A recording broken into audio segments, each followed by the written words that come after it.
Welcome to the Sharkpreneur Podcast with Kevin Harrington and Seth Greene. Kevin Harrington is the inventor of the infomercial, one of the original sharks from the hit TV show Shark Tank, and has generated over $5 billion in TV and digital direct response sales. Seth Greene is the world's first trusted authority on cutting-edge direct response marketing, a best-selling author, and the only 3-time Marketer of the Year nominee. On the podcast, Kevin and Seth interview sharkpreneurs who share straight talk on what it takes to explode your business. Why do so many businesses struggle while others seem to explode overnight? Do you wish you had the secret to this type of exponential growth? Now, I've scaled more than 20 businesses to over $100 million, and it's not just luck. In my new book with Mark Tim, Mentor to Millions, you'll learn the repeatable framework I use in all my business ventures for massive success. Order at kevinmentor.com and get over $1,000 in bonuses. Head to kevinmentor.com. Welcome to the Sharkpreneur Podcast. This is your co-host, Seth Greene. Today, I have the honor of being joined by one of the few people who've been on Sharkpreneur twice, Scott Love from the Rainmaker Podcast and Attorney Search. Scott, welcome back. Thank you, Seth. Wow, I didn't know I had that honor. I'm excited about that. Thank you. I've got to go look through our 500 episodes. I think there are probably less than 10 people who we've had more than once. Wow, that's great. Thank you. So on the first episode, which everybody should go find and listen to, we talked about a little bit about you, about how you got to where you are, about how you're helping attorneys at international law firms, move from one firm to another, bring clients with, establish relationships, all that stuff. I want to dive deeper now. I want to talk about something that's relevant to all of our listeners, whether they are a lawyer or not, which most of them aren't, but they're all in business and they're all always looking to grow their sales. So as am I. What do you think, in your expertise, from all the work you've done, what's the biggest impediment? What's getting in the way the most and preventing them from getting to that next level of success, whatever that level, whether it's production, whether it's revenue, whether it's number of clients? What is our biggest block? I think our biggest block is ourselves. And I'll give you some perspective. And keep in mind, I don't just recruit partners. I also speak at conferences for pretty much any sort of sales related group or professional services firm, anybody that's involved in selling services. And I used to have a training company that was niched within the recruiting industry, and I eventually sold that. But I've got this deep experiential base of insightful conversations with hundreds, if not thousands of people that are in B2B sales. And the one impediment that most people have that keeps them from reaching their full potential is their self-image. And I think that, and this is my own journey as well, Seth, is that I've been through different roller coasters where I make a lot of money and I turn into Jojo the Idiot Circus Boy, and I get to the very end of the sale and I crush my sale. If you remember that movie, Tommy Boy, did you ever see that movie? Yes. Remember that? It's like, Helen, let me tell you why I suck in sales. This is my sale. You're naughty. You're my naughty sale. And I crush it. I've been that guy. And I've gotten in the head of a lot of people of what keeps them from reaching their full potential. And it's themselves. And so as I really studied this, and I remember there was a book that I found in a Books A Million. I was in there, this is years ago. And it was a book on how to overcome self-sabotage. And the title was called How to Overcome Self-Sabotage. It's very clear. That's right. And it was written by Pat Pearson. So if you look it up in Amazon, and I think that was the actual title, but Pat Pearson was the author. And the one thing I got out of that book was deservability. I didn't feel like I deserved to have success in my life. And I think a lot of that goes towards not just me, but those people that have been in that same scenario. It goes to our childhood. Other people may, but you may not. Don't think of money as, and even the relationship that I had with money was not a healthy relationship because I looked at it as, well, those rich people, they did something wrong to get that. So I think that when people are in sales, when their business is based on their ability to talk people in to separating from their money and giving them some of their money, you're exchanging value for money. They have to think of it in a different perspective. So I'll share some things with you that I've learned that have helped other people in that same scenario.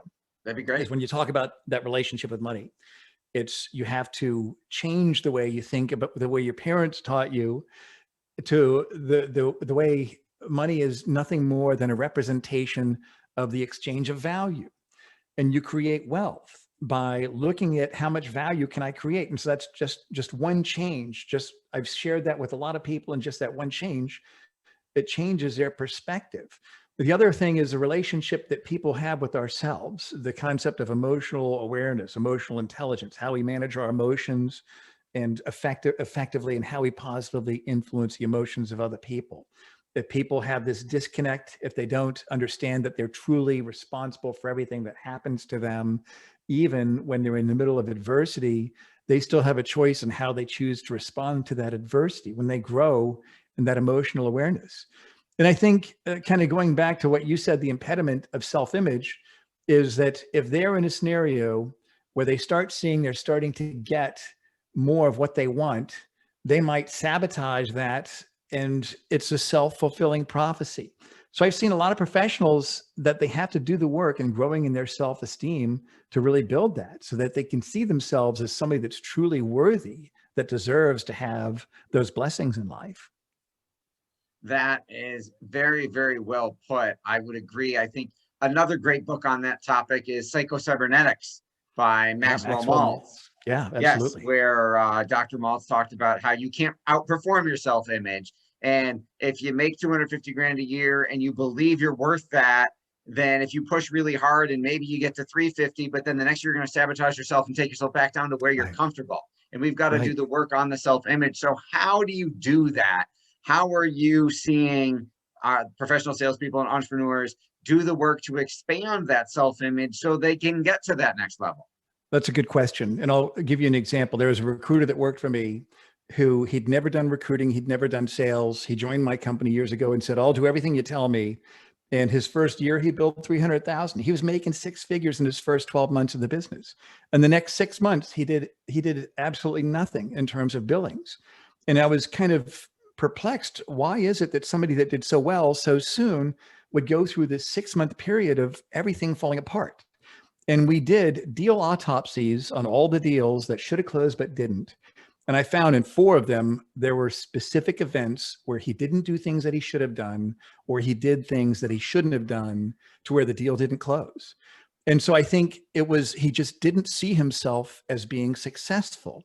So there's this thermostat where if I feel like my income is at 70,000, and if I get above it, I'm starting to make 300, I'm going to do things that are going to bring it back down to where I feel it's comfortable and where it's normal. If I go below it, I'm going to do things to where it's back up to 75. And so this is what I had to do. I would, I've been broke probably about 3 different times. I've been rich 3 times. I've been broke 3 times. And finally you figure it out. And I think the one thing people can do is they can pre-play their success. You want to live in the future as if you'd hit your goal. You think of what is that ultimate career billing goal?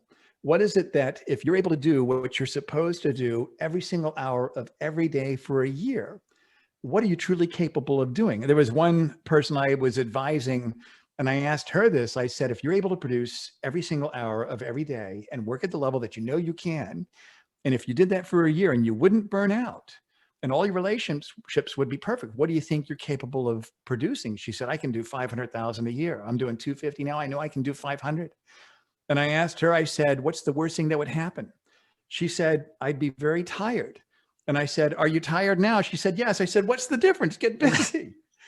And so I think the answer to your question, Seth, is we need to pre-play our success. When you hit that golf ball, you see it going onto the green in one shot. You want to imagine it.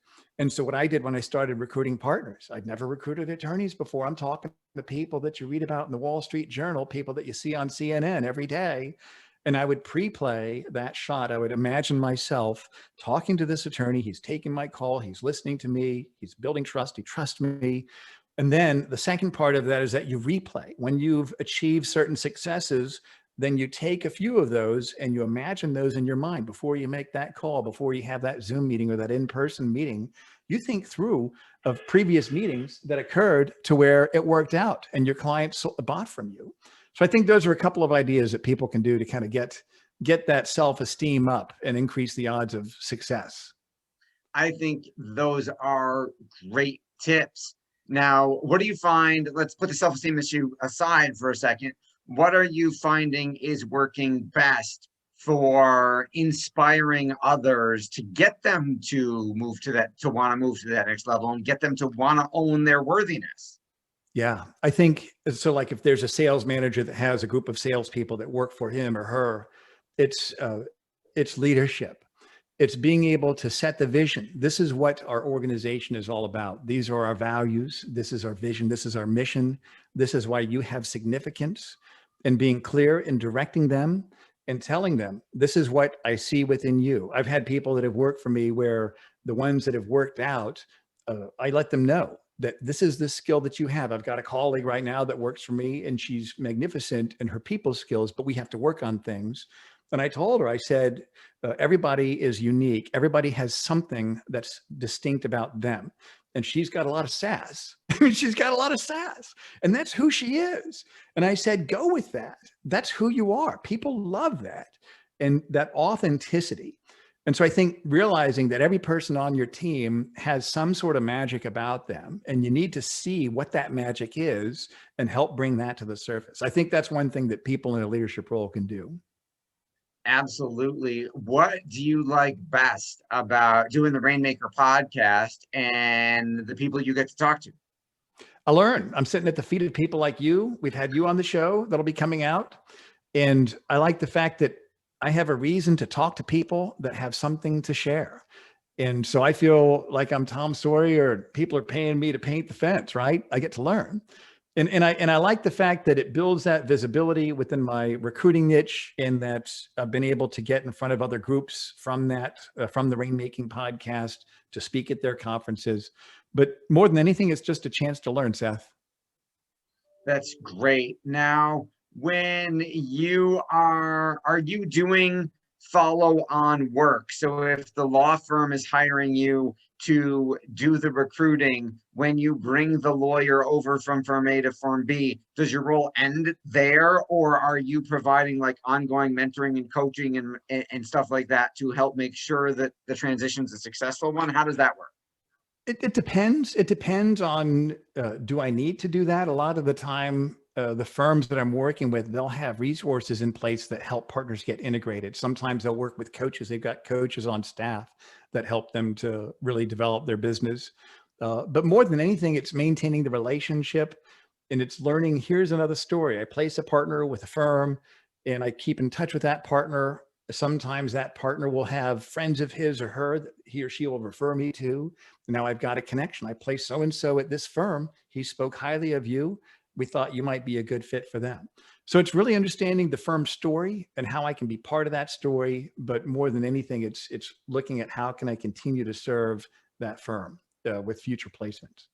For our folks who are watching and learning, who might want to learn more about your process, I know you've got a unique style of helping people rainmake and helping them achieve their sales and production goals. Where do they go to learn more about that? If you go to the Rainmaking Podcast, that'll take you to the show directly. We're probably up to about 40 different episodes.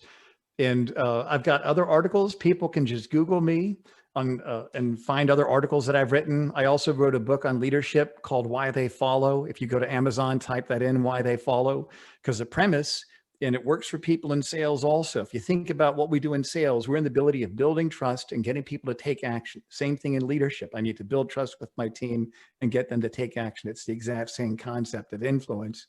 The premise is, if I can find out why you buy, I'll be able to sell to you. If I can find out why you follow, I'll be able to get you to take my lead. And so it really gives ideas through stories to show people in positions of influence how to increase those odds of compliance with others. That is, I'm going to go get that. That is absolutely fantastic. It's an easy read. It's an easy read. All right. Well, thank you for coming back a second time. This has been Seth Greene with Sharkpreneur with Scott Love of the Rainmaking Podcast. Scott, thanks so much. Thank you, Seth. Thanks everybody for watching or listening, and we'll talk to you next time. Do you need money to fund your idea, product, or service? Are you ready to take your business to the next level, but need capital to get it done? Kevin Harrington has heard more than 50,000 pitches and knows how to help you make the perfect pitch to get the funding for your entrepreneurial dream. He's distilled the process down in his perfect pitch cheat sheet, and it's yours for free. Just text PITCH to him right now at 727-888-2100. Text PITCH to 727-888-2100 right now and claim your free perfect pitch cheat sheet. Text PITCH to 727-888-2100 to start funding your dream today. This show has been produced by Market Domination, LLC. To discover how you can have your own show completely done for you and turn it into a real published book and become the authority in your marketplace, go to www.marketdominationllc.com/podcast offer.